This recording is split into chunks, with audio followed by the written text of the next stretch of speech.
অতীতের কোনো সরকার মানুষের মৌলিক অধিকার নিশ্চিত করেনি। বাংলাদেশ জামায়াতে ইসলামীর নায়েবে আমির ও সাবেক এমপি অধ্যাপক মুজিবুর রহমান বলেছেন, বর্তমান নির্বাচনী পদ্ধতিতে দেশ কলঙ্কিত হয়েছে 2014, 2018 ও 2024 সালের মতো ভোটারবিহীন ও প্রহসনের নির্বাচনই তা প্রমাণিত। এই পদ্ধতিতে কোনোভাবেই জনগণের সরকার গঠন সম্ভব নয়।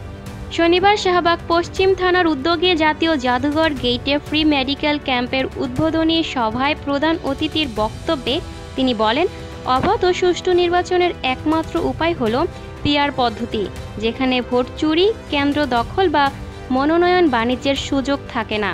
তিনি আরও বলেন, অতীতের সরকারগুলো জনগণের মৌলিক অধিকার নিশ্চিত করেনি, বরং নিজেদের স্বার্থেই কাজ করেছে।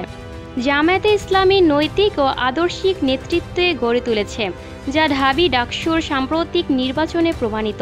অনুষ্ঠানে জামায়াতের ঢাকা ৮ আসনের প্রার্থী অ্যাডভোকেট ডক্টর হেলাল উদ্দিন বলেন, জামায়াতে ইসলামী ক্ষমতার রাজনীতি করে না, বরং জনগণের কল্যাণে কাজ করে।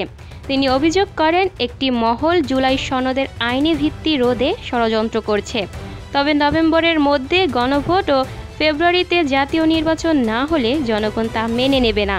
সভায় সভাপতিত্ব করেন ডাক্তার মেসবাহ উদ্দিন সায়েম, পরিচালনা করেন এম লোকমান হোসেন। পরে বিনামূল্যে স্বাস্থ্যসেবা ও ঔষধ বিতরণ করা হয়।